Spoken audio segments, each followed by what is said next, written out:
પિતૃપક્ષમાં સાંભળો ગરુડ પુરાણ અધ્યાય 9 મૃત્યુ સમયે થતી વિધિઓ 1 પ્રસ્તાવના હિન્દુ ધર્મમાં જન્મ અને મૃત્યુ બંનેને જીવનચક્રના મહત્વના તબક્કા માનવામાં આવે છે. પિતૃપક્ષ એ પૂર્વજોને સ્મરણ કરવાનો અને તેમને શ્રદ્ધાપૂર્વક અર્પણ કરવાનું પવિત્ર પખવાડિયું છે. ગરુડ પુરાણ, ખાસ કરીને અધ્યાય 9, મૃત્યુ સમયે થતી વિધિઓ અને મૃત્યુ પછી આત્માને મળતી યાત્રા અંગે વિશેષ પ્રકાશ પાડે છે. આ અધ્યાય પિતૃપક્ષ દરમિયાન સાંભળવાથી આત્માને પુણ્ય મળે છે અને જીવતા માણસને પણ ધાર્મિક જ્ઞાન પ્રાપ્ત થાય છે. 2. ગરુડ પુરાણનું મહત્વ. ગરુડ પુરાણ વૈષ્ણવ પુરાણોમાંનું એક અગત્યનું પુરાણ છે. ભગવાન વિષ્ણુ અને તેમના વાહન ગરુડ વચ્ચેનો સંવાદ આ ગ્રંથમાં છે. તેમાં યમલોક, કર્મફળ, પિતૃયાત્રા, મૃત્યુ સમયે કરવી જોઈએ તેવી વિધિઓ તથા આત્માની મોક્ષયાત્રા અંગે વિગતવાર વર્ણન છે. અધ્યાય 9 ખાસ કરીને મૃત્યુ સમયે થતી વિધિઓ અને પરિવારજનોને કરવાની કર્તવ્યો સમજાવે છે. 3. મૃત્યુ સમયે કરવાના ધાર્મિક સંકેતો.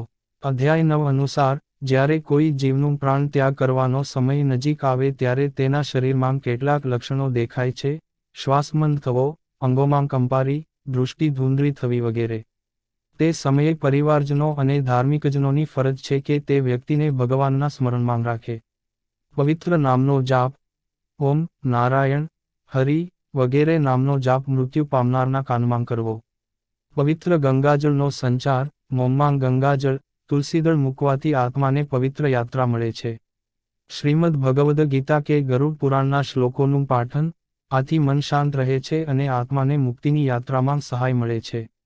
4. અંતિમ સંસ્કારની તૈયારી. અધ્યાય 9 માં જણાવાયું છે કે શરીર છોડ્યા બાદ તરત જ આત્માને યાત્રા શરૂ થાય છે. પરિવારજનો માટે ફરજ બને છે કે તે મૃતદેહને સન્માનથી અંતિમ સંસ્કાર માટે તૈયાર કરે. શરીરને સ્નાન કરાવવું અને શુદ્ધ વસ્ત્રો પહેરાવવા. તિલક અને તુલસીનું અર્પણ કરવું. હૃદય પર શ્રીહરિનું નામ લખવું અથવા પવિત્ર મંત્ર ઉચ્ચારવા. 5. પિંડદાન અને શ્રાદ્ધ. પિતૃપક્ષમાં પિંડદાન અને શ્રાદ્ધનો વિશેષ મહિમા છે.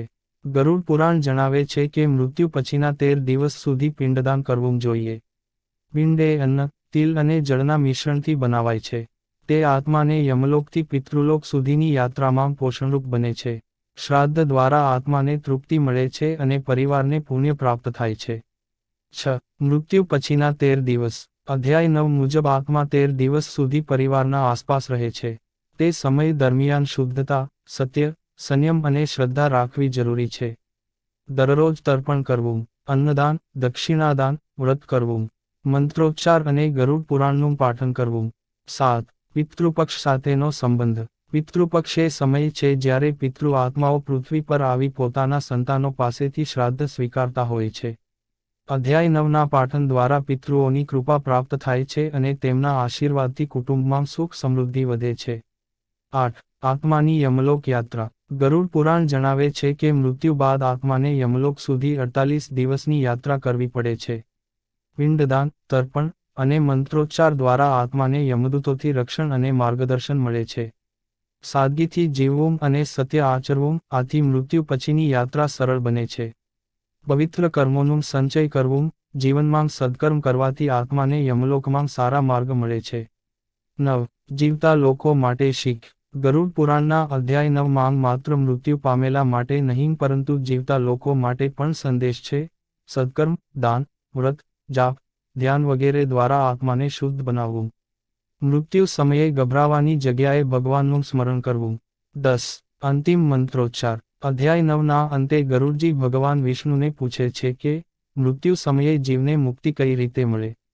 ભગવાન વિષ્ણુ જવાબ આપે છે, મારા નામનો જાપ, ગંગાજળ, તુલસીદળ અને સદ્ગુરુનો આશીર્વાદ આત્માને મોક્ષ આપે છે. 11. આધુનિક દૃષ્ટિકોણ. આજના સમયમાં પણ આ વિધિઓનું આધ્યાત્મિક મહત્વ છે. હોસ્પિટલ અથવા ઘર, જ્યાં પણ મૃત્યુ થાય ત્યાં વ્યક્તિને પવિત્ર વાતાવરણ આપવું, મંત્રોચ્ચાર કરવો અને અંતિમ ક્ષણે શાંતિપૂર્ણ સ્થિતિ જાળવવી એ આધુનિક સમયમાં પણ અત્યંત જરૂરી છે. 12. ઉપસંહાર. પિતૃપક્ષ એ પૂર્વજોના સ્મરણનો પવિત્ર સમય છે. ગરુડ પુરાણ અધ્યાય 9નું શ્રવણ કે પાઠન કરવાથી પૂર્વજોની કૃપા, પિતૃદોષમાંથી મુક્તિ અને આત્માને મોક્ષપ્રાપ્તિની શક્તિ મળે છે. મૃત્યુ સમયે થતી વિધિઓ માત્ર પરંપરા નથી પરંતુ આત્માની યાત્રાને સહજ બનાવતી એક આધ્યાત્મિક પ્રક્રિયા છે.